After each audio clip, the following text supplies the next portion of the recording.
એક વચન કહે છે કે નમ્ર માણસ.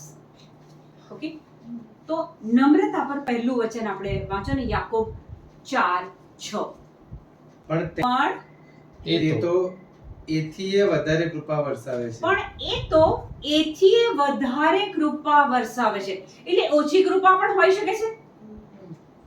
પ્રભુ એથી વધારે કૃપા ઉતારે છે. ધેટ મીન્સ ઓછી બી હોવાના ચાન્સીસ ખરા ને. હા, પણ તે તો એથી વધારે કૃપા વરસાવે છે. એટલે શાસ્ત્રમાં કહ્યું છે કે ઈશ્વર અભિમાનીઓથી વિમુખ થાય છે. ઈશ્વર અભિમાનીઓથી વિમુખ થાય છે, પણ નમ્ર ઉપર કૃપા વરસાવે છે. નમ્ર ઉપર કૃપા વરસાવે છે. પ્રભુ અભિમાનીથી વિમુખ થાય છે, નમ્ર પર કૃપા વરસાવે છે. સુભાષિતો 3:34. ઉદ્ધતની સાથે ઉદ્ધત થાય છે, તે ઉદ્ધતની સાથે ઉદ્ધત થાય છે, પણ નમ્રની ઉપર મહેર રાખે છે. પણ નમ્રની ઉપર મહેર રાખે છે, મહેરબાની રાખે છે, દયા રાખે છે. 1 પિતર 5:5. એ જ રીતે જુવાનો તમે વડીલોની આજ્ઞામાં રહેજો વડીલોની આજ્ઞામાં રહેજો અને સૌ એકબીજા પ્રત્યે નમ્રતા ભર્યો વર્તાવ રાખજો. કારણ ઈશ્વર અભિમાનીઓથી વિમુક્ત થઈ જાય છે, અભિમાનીઓથી વિમુખ થાય છે, પણ નમ્ર ઉપર કૃપા વરસાવે છે. નમ્ર પર કૃપા વરસાવે છે. તમે જો બાઇબલમાં કેટલી બધી વાર આ બાબત આવે છે કે નમ્ર ઉપર કૃપા વરસાવે છે. તો આપણે આજે 3 શબ્દો પહેલા તો સમજી લઈએ. નમ્ર, અભિમાની અને કૃપા. પ્રભુ કહે છે કે પ્રભુ નમ્ર પર કૃપા ઉતારે છે. તો નમ્ર માણસ કોને કહેવાય? અનુસાર નમ્ર માણસ કોને કહેવાય? જે વચન સાથે સહમત થાય છે. પ્રભુ વચન સાથે જે સહમત થાય છે, નમ્ર છે.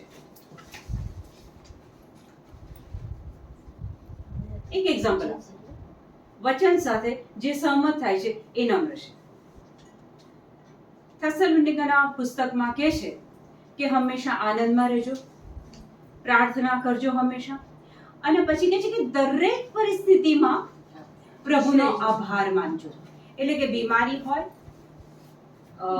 દુખાવો હોય, નિષ્ફળતા હોય, કોઈ આપણો દગો કર્યો છે, આપણું નુકસાન ગયું છે, દરેક પરિસ્થિતિમાં પ્રભુનો આભાર માનજો. હવે વ્યક્તિને શું લાગે, અરે યાર હમણાં હું તકલીફમાં છું, હું કેવી રીતના આ પરિસ્થિતિમાં આભાર માનું? જે વ્યક્તિ પ્રભુ વચન સાથે સહમત થાય છે એ વ્યક્તિ નમ્ર છે. યોએલના પુસ્તકમાં કહે છે કે જે નબળો હોય તે કહે કે હું યોદ્ધો છું, હું મજબૂત છું. હવે પેલો નબળો છે, ચાલવાના વાંધા છે, બીમાર છે, ઊભું થવાતું નથી, એ વ્યક્તિ માટે આ સ્વીકારવું કેટલું અઘરું છે કે હું યોદ્ધો છું, હું મજબૂત છું, હું તાકાતવર છું. ત્યાં એક આધ્યાત્મિક નિયમ આવે છે કે તમે જે બોલો એ તમારા જીવનમાં એક્ટિવેટ થાય છે. હવે આ વસ્તુ જે વ્યક્તિને સમજ ના હોય, ખબર ના હોય, એના માટે આ સ્વીકારવું બહુ અઘરું છે. પ્રભુ વચન સાથે સહમત થવું ઘણીવાર વ્યક્તિને એમ લાગે કે આ શક્ય જ કેવી રીતના બને. Do you agri?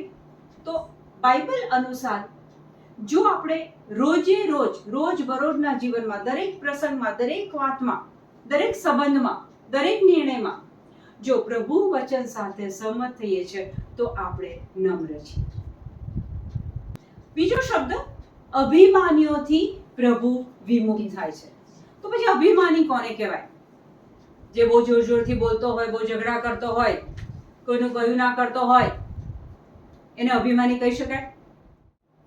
જે પ્રભુ વચન સાથે અસહમત છે એ સામાજિક રીતે કે દુનિયાવી રીતે, કૌટુંબિક રીતે આપણે એવું સમજીએ છીએ કે જો ને એને કેટલું અભિમાન છે. પછી દરેકની વ્યાખ્યા અભિમાની માટે અલગ હોય છે.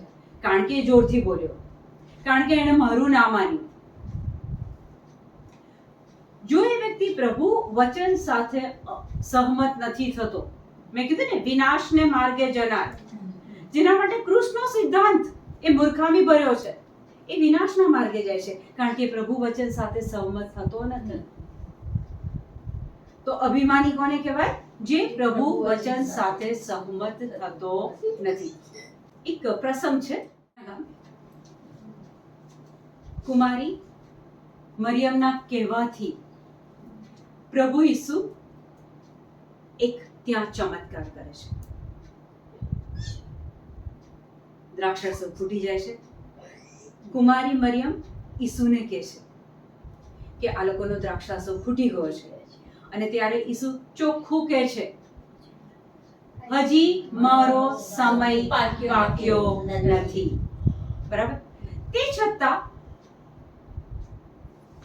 કુમારી માને ખબર હોય છે, એ પેલા માણસોને શું કહે છે? એ કહે તેમ કરજો. ઈસુ કહે તેમ કરજો. પછી સૂચન કરે છે. શું કહે છે ઈસુ? જે પેલી કોઠીઓ છે એને પાણીથી છલ્લોછલ ભરી દો. લુસિયાબેન, ઈસુ શું કહે છે કે પાણીની જે પેલી કોઠીઓ છે એને છલ્લોછલ ભરી દો. અડધી પોણી ના,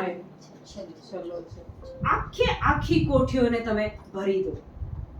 પછી એમના સૂચન અનુસાર એ લોકો બધી કોઠીને ભરી દેશે, છલ્લોછલ ભરી દેશે.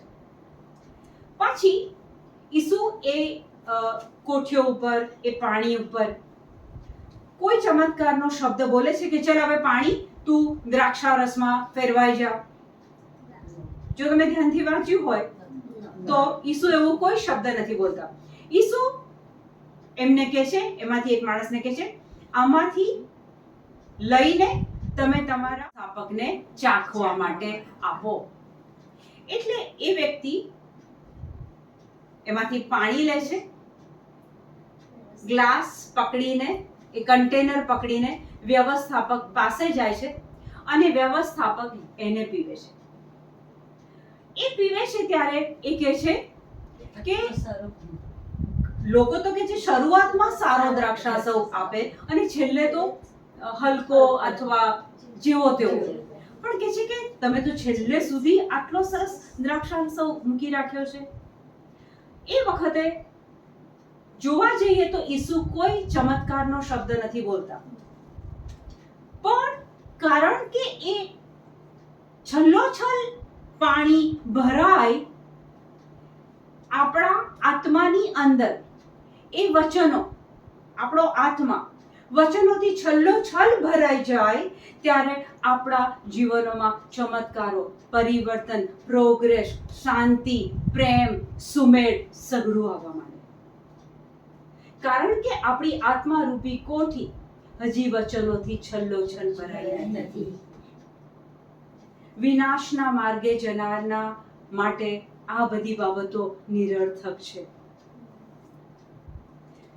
દર બીજો અને ચોથો શનિવાર જ્યારે આપણે બેસીએ છીએ ત્યારે આપણી આત્મારૂપી કોઠીની અંદર આપણે વચનો જવા દઈએ છીએ. નમ્ર કોને કહેવાય? જે પ્રભુ વચન સાથે સહમત થાય છે. અને જો તમે પ્રભુ વચન સાથે સહમત થાવ છો તો એ વચનને તમે વધુ ને વધુ તમારા આત્માની અંદર જવા દેશો, અને જ્યારે તમે જવા દેશો ત્યારે એમાં ઓટોમેટિક ચમત્કાર થાય છે. કોઈએ તમારા પર ચમત્કાર બોલવાની જરૂર નથી. જ્યાં વચન છે ત્યાં ઓટોમેટિક પરિવર્તન આવે છે. આટલું ક્લિયર?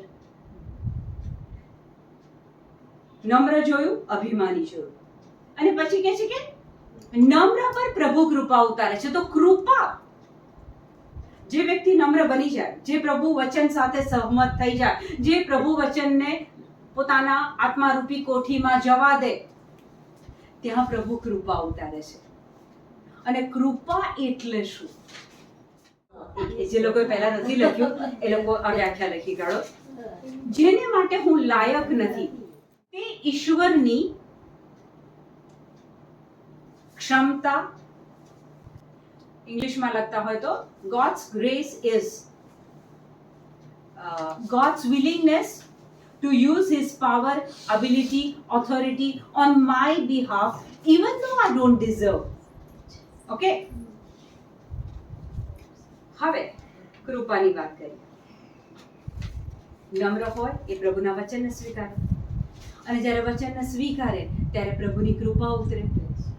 હવે તમે ઘણા બધાને એવા જોયા હશે કે જેવા પ્રભુ વચન તરફ વળે, બાઇબલ વાંચવાનું શરૂ કરે, ત્યારે યા તો એમના બાળકોમાં પ્રોગ્રેસ થવા લાગે, એમના સ્વાસ્થ્યમાં પરિવર્તન આવે, એમના ફાઇનાન્સમાં પરિવર્તન આવે.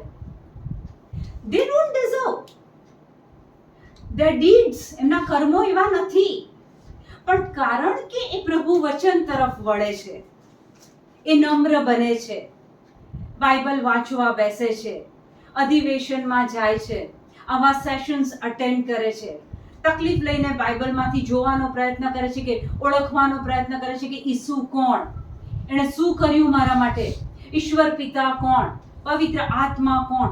જ્યારે બાઇબલ ખોલીને આ કરવાનો પ્રયત્ન કરે છે ત્યારે દેખાતું નથી.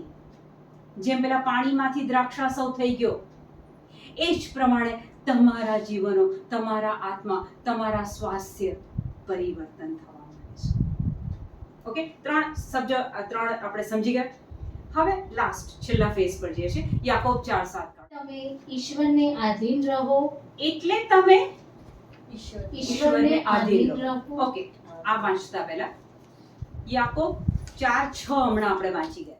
પણ તે તો એથી વધારે કૃપા વરસાવે છે. પણ તે તો એથી વધારે કૃપા વરસાવે છે. એટલે શાસ્ત્રમાં કહ્યું છે કે એટલે શાસ્ત્રમાં કહ્યું છે કે ઈશ્વર અભિમાનીઓથી વિમુખ થાય છે, અભિમાનીઓથી વિમુખ થાય છે, પણ નમ્ર ઉપર કૃપા વરસાવે છે. પણ નમ્ર પર કૃપા વરસાવે છે. એના જ કનેક્શનમાં હવે 7મું વચન, એટલે તમે ઈશ્વરને આધીન રહો. એટલે તમે નમ્ર પર કૃપા વરસાવે છે, એટલે તમે ઈશ્વરને આધીન રહો, શૈતાનનો સામનો કરો, શૈતાનનો સામનો કરો, એટલે તે તમારાથી ભાગી જશે. એટલે તે તમારાથી ભાગી જશે. એક જ વચન 3 વિભાગમાં આપણે વહેંચી શકીએ. ઈશ્વરને આધીન થવું, શૈતાનનો સામનો કરવો, અને એના કારણે એ તમારાથી ભાગી જશે. તો ઈશ્વરને આધીન થવું, ઈશ્વરને આધીન થવું એટલે શું? Submit yourself two God. ઈશ્વરને આધીન થવું એટલે કે આપણે સવારમાં ઉઠ્યા, બરાબર, આપણી પાસે ઘણા જ કામો હોય છે. ઓકે, એક બનાવો તો એક આખી ફાઇલ થઈ જાય, સાંજ સુધી મારા આટલા કામો કરવાના છે. એ બધી ફાઇલની ઉપર જ્યારે પ્રભુની ફાઇલ મૂકી દો, પ્રભુના વચન મૂકી દો, પ્રાયોરિટીમાં એને મૂકી દો, એના પ્રેઝ એન્ડ વર્શિપને મૂકી દો, ઈશ્વરને આધીન થાઓ. અને પછી સેકન્ડ કહે છે કે શૈતાનનો સામનો કરો. ધેટ મીન્સ કે શૈતાન તમારી સામે થાય છે એ નક્કી થઈ ગયું આ વચન દ્વારા. એ તમારી સામે પડે છે, સરોજબેન, પાક્કું થઈ ગયું. તો કહે છે કે શૈતાનનો સામનો કરો એટલે એ તમારાથી ભાગી જશે. શૈતાન કેવો આપણા પર હુમલો કરે છે? ખોલો 1 Peter 5:8. સાવધ રહેજો, જાગતા રહેજો, જાગતા રહેજો, કારણ તમારો દુશ્મન શૈતાન ગર્જના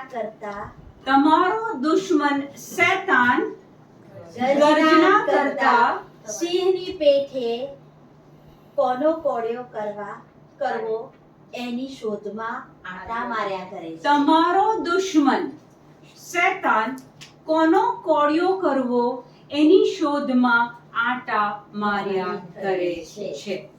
એટલે that means કે આપણી આજુબાજુ બી એ આંટા મારે જ છે. નક્કી રવિવાર છે, ચર્ચમાં જવાનું છે, એમણે કીધું એ પ્રમાણે આળસ આવે છે. નક્કી કર્યું છે રોજ બાઇબલ વાંચવું છે, ઈસુને ઓળખવા છે, કારણ કે ઈસુની ઓળખાણ બાઇબલમાંથી મળે છે. ઈસુને ઓળખવા છે, ઈસુ જોડે સંબંધ બાંધવો છે. પણ 2 દિવસ તો બહુ સરસ, 3જા દિવસે થોડી આળસ, 4થા દિવસે હજુ આળસ, 5મા દિવસે નથી. ચાલશે. નહીં વાંચીએ તો શું ફરક પડશે? એનું કામ છે. શૈતાનની એક ક્વોલિટી નથી, એ દિવસે જમતો નથી, એ રાત્રે જમતો. જો મારે ને તમારે ઈસુને ઓળખવા હોય, એની સાથે આ પૃથ્વી પર રહ્યા વાતો કરવી હોય, કારણ કે વચનમાં કહે છે ને કે મારા ઘેટા મારો સાથ સાંભળે છે. જો તમારે એનો સાદ સાંભળવો હોય, એટલું કામ હોય, ગમે એવી સ્થિતિ હોય, પણ એ પ્રભુ સાથેનો સંબંધ, પછી બાઇબલ રીડિંગ દ્વારા હોય, કોઈ વિડિયો દ્વારા તમે એ મેસેજ સાંભળતા હોય, પણ એને બંધ કરવો નહીં, એ પ્રયત્નને બંધ કરવો નહીં. કારણ કે શૈતાન સતત કે છે ને, ગર્જના કરતા સિંહની પેઠે કોનો કોળિયો કરવો, એની શોધમાં આંટા માર્યા કરે છે. યોબના પુસ્તકમાં કે છે ફરતો ફરતો પછી કે છે કે એ પ્રભુ જડે જાય છે અને પછી યોબ માટે વાત કરે છે. શૈતાનનું કામ છે એ બધે ફર્યા કરે છે. જે પિક્ચરમાં કે એમાં બતાવે છે એ પેલા લાલ સિંગડા ને કાળા સિંગડા ને નરી આંખે આપણે એને જોઈ નથી શકતા, પણ એ કોન્સ્ટન્ટ ફર્યા કરે છે. માનો કે કલ્પના કરો, શૈતાન ઉડતો ફરતો જઈ રહ્યો છે, એક ઘર આગળ આવે છે અને એ ઘરમાંથી એક અવાજ આવે છે, તમે મારા માટે શું કર્યું? આજ દિન સુધી તમે મારા માટે શું કર્યું? મેં તમારી સાથે લગ્ન કર્યું, મને કયો હક મળ્યો? શૈતાન કહે છે શિકાર મળ્યો છે. પછી ઉડતો ઉડતો જાય છે, પછી વસ્ત્રાપુરમાં આવે છે, મયુરી કોમ્પ્લેક્સમાં આવે છે અને પછી જુએ છે લાઈને અહીંયા ભેગા થયા છે, જોઉં તો ખરો કેટલા જણ મળી જાય છે. તો અહીંયા ખબર પડે છે કે અહીંયા તો પ્રેઝન્ટ વર્શિપ થાય છે, પ્રભુનો આભાર મનાય છે. ભાગી જાય છે. અહીંયા મારું કામ નથી. જે લોકો પ્રભુ સાથે સંકળાયેલા છે એનાથી શૈતાન દૂર રહે છે. શૈતાનનો સામનો કરવાનો કઈ રીતે? સારી પરિસ્થિતિ હોય કે ખરાબ પરિસ્થિતિ, ફેવરેબલ હોય કે ના ફેવરેબલ હોય, ગમે કે ના ગમે, તમારી ઝંખના એ પ્રભુને ઓળખવાની, એની સાથે બની રહેવાની સતત હોવી જોઈએ. જેટલું તમે એ વધારે કરશો, શૈતાનની હિંમત તમારી પાસે આવવાની નહીં થાય.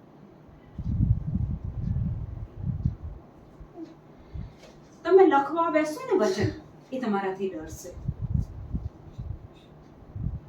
પ્રભુનું વચન એ શક્તિશાળી છે, સર્જનાત્મક છે. જેટલા તમે પ્રભુ વચનમાં રહ્યા, પેલો તમારાથી ભાગશે દૂર.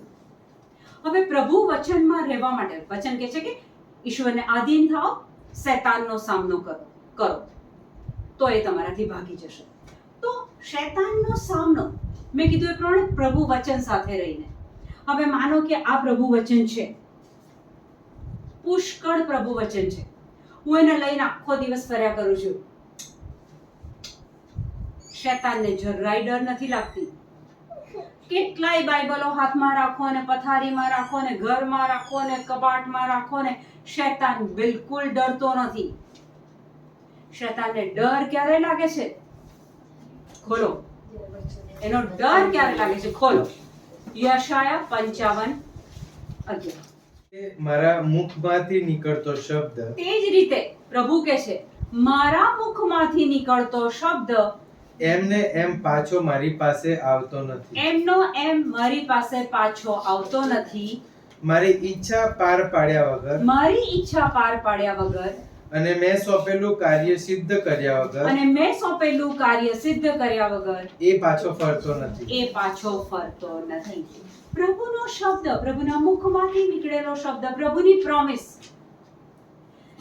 જ્યારે આપણે બોલીએ છીએ, મોં ખોલીને બોલીએ છીએ, મનમાં મને ખબર નથી, મોં ખોલીને તમે જ્યારે બોલો છો ત્યારે શૈતાનને ખબર પડે છે કે અહીંયા આપણું કામ થવાનું નથી.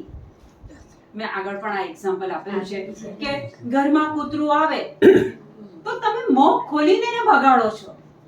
એ જ પ્રમાણે શૈતાન આવે, નિષ્ફળતા આવે, બીમારી આવે, દુખાવા આવે, જો તમે મોં ખોલીને એને ભગાડશો, એ તમારી પાસે ઊભો રહી નહીં શકે, એ ભાગી જશે.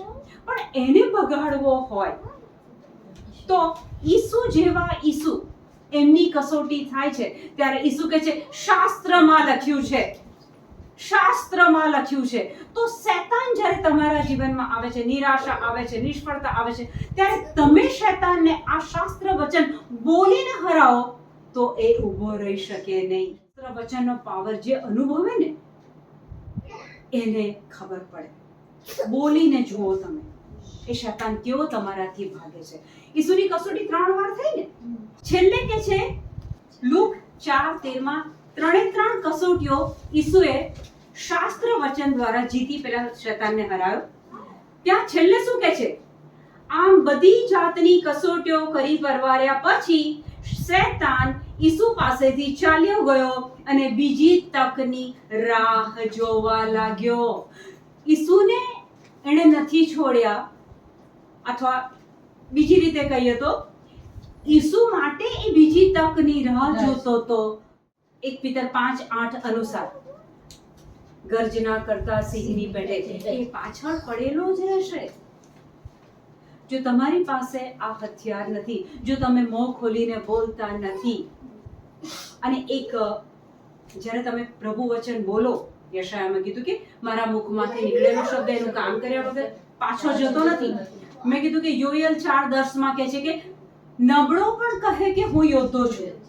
હવે એ માણસ જે નબળો છે, મે બી આર્થિક, મે બી શારીરિક, મે બી માનસિક, પણ એ જો સતત બોલે કે હું યોદ્ધો છું, હું મજબૂત છું, હું તવંગર છું, હું પાવરફુલ છું, હું શક્તિશાળી છું, તો ત્યાં યશાયા 55:11 અનુસાર પ્રભુના મુખમાંથી નીકળેલો શબ્દ પાછો નહીં જાય.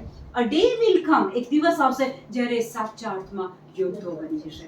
અને ઇર્મિયા 1:12 કાઢો. પ્રભુ શું કહે છે?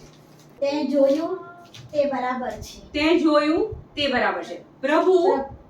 પ્રભુ ઇર્મિયા જોડે વાત કરે છે. ઓકે, અને પ્રભુએ કંઈક વાત કરી છે. હવે પ્રભુ એની સાથે કહે છે કે તે જોયું તે બરાબર છે. પ્રભુએ મને કહ્યું, કારણ મારા વચનો પૂરા કરવાની બાબતમાં હું જાગૃત છું.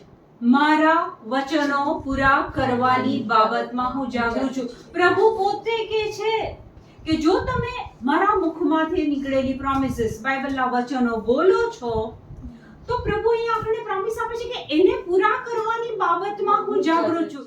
શૈતાનનો સામનો કરો. કેવી રીતના? મોં ખોલો.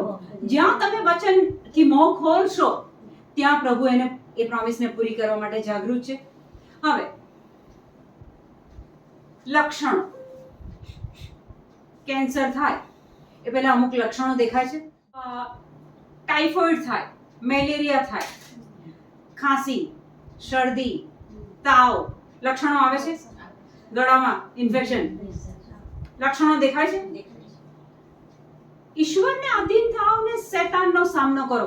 જેવા પેલા લક્ષણો દેખાય, આજે સહેજ ખાંસી આવી, ખાંસી તો આવે ને, સીઝન હમણાં વરસાદની છે, તમે સ્વીકારી લીધું, પછી એ બીજા દિવસે ખાંસી વધારે એક સ્ટેજ ઉપર જશે, પછી શરદી આવશે, પછી તાવ આવશે. પહેલું લક્ષણ તમને શરીરમાં દેખાયું આજે કે આ તાવ આવ્યો, કે આ ખાંસી થઈ, કે આ શરદી થઈ, એ શૈતાન છે. ચોરી કરવા, કતલ કરવા અને નાશ કરવા આવે છે. હું આવ્યો છું જીવન આપવા અને ભરપટ્ટે જીવન આપવા માટે. જેવું લક્ષણ દેખાયું કે એનો સામનો કરો. ઈસુના ઘાથી મને સાજાપણું મળી ગયું છે. ઈસુના સોળથી હું સાજી સમી છું. જ્યાં તમે આ બોલશો કે પેલા શૈતાનનો પાવર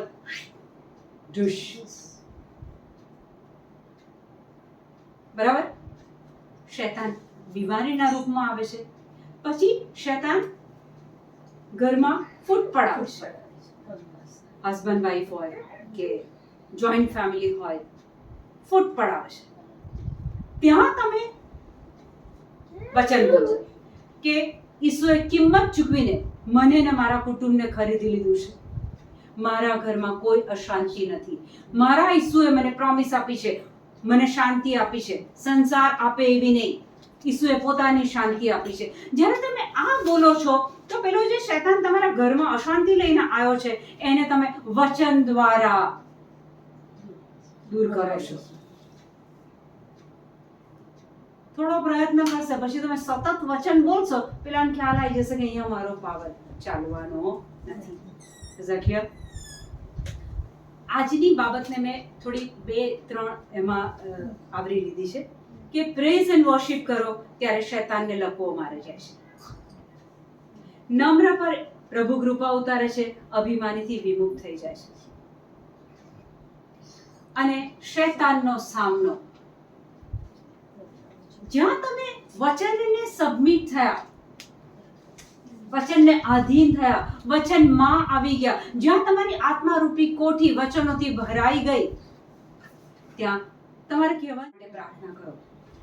એ આત્મારૂપી કોઠી વચનોથી ભરાય ત્યાં બાળકોના રિઝલ્ટોમાં પણ ફરક આવે છે. મીરાબેન આવે છે ને? આવ્યો ને? મારા ઘરમાં તો મને બહુ ફરક લાગે. યસ. કે ડોક્ટર ક્યારેક તમને કોઈ રિપોર્ટ આપી દે,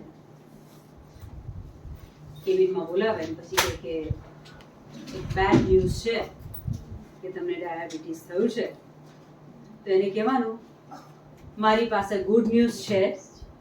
અંગ્રેજીમાં ગુડ ન્યૂઝ કહે છે ને, મારી પાસે ગુડ ન્યૂઝ છે કે ઈસુના ગાથી મને સાજાપણું મળી ગયું છે. જ્યારે તમે આ બોલો છો ત્યારે શૈતાનને તમે હંફાવો છો. આજે કોઈને અત્યારે શરીરમાં કોઈ પાર્ટમાં દુખાવો છે? કમરમાં, પગમાં છે? ઉભો થઈ જાય જઈને.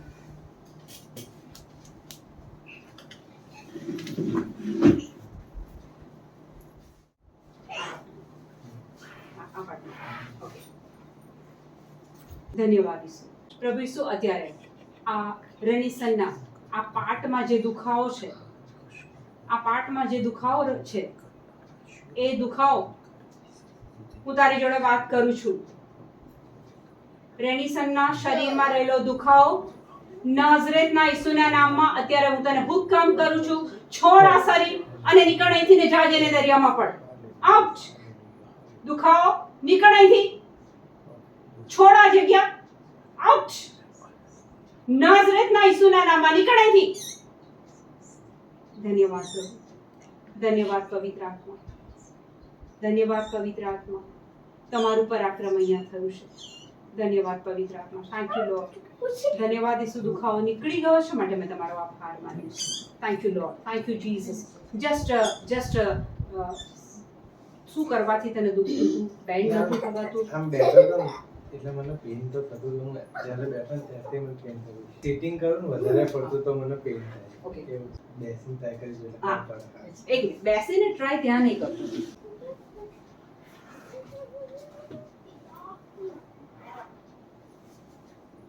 ગયું? પ્રભુને મહિમા આપીએ. ધન્યવાદ પ્રભુ. એની પ્લીઝ કોઈનું હાડકું દુખે છે, કોઈનું કંઈ કમર દુખે છે, કંઈક દુખે છે, શોલ્ડર દુખે છે, દુખે છે, દુખે છે. પ્રભુ આપણને આ શીખવાડે છે, પ્રેક્ટિકલ કરતા શીખવાડે છે. આઈ જાઓ. જમણો હાથ છે? Yes. Okay, come this side, come this side. ક્યાંથી દુખે છે? 15-20 દિવસથી. શૈતાનનો સામનો કર્યો નથી. દુખે છે, દુખે ને, થોડું તો દુખે ને. વરસાદ છે, દુખે. તમે એને એન્ટરટેન નહીં કરો. શૈતાનની સામા થાઓ. કો મારા ઈસુએ બલિદાન આપ્યું છે, તારી અહીંયા કોઈ જગ્યા નથી. આ ખ્રિસ્તનું શરીર છે, હું પવિત્ર આત્માનું મંદિર છું, અહીંયા કોઈ રોગ દુખાવાની જગ્યા નથી. બોલો, બોલશો તો શૈતાન જશે. ઓકે. ધન્યવાદ પ્રભુ. Thank you Lord, thank you Jesus, thank you Holi spirit. પ્રભુ ઈસુ, તમારા પવિત્ર નામમાં આ જગ્યા પર રહેલા દુખાવાને હું હુકમ કરું છું. પ્રભુ, તમે મને હુકુમત આપી છે. ધન્યવાદ પ્રભુ ઈસુ. આ જગ્યા પર રહેલા દુખાવાને હું હુકમ કરું છું. નાઝરેતના ઈસુના નામમાં આ શરીર છોડ, આ જગ્યા છોડ, આઉટ. દુખાવો ઈસુના નામમાં નીકળ અહીંથી. આઉટ. નીકળ અહીંથી. Out. Out. Thank you Lord. Thank you Lord. Thank you Jesus. Thank you Jesus. Thank you Lord. હાથ ઊંચો કરો. જે નહોતું થતું એ કરો.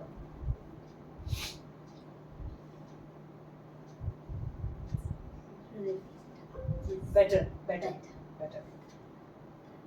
આ જગ્યા પર રહેલો દુખાવો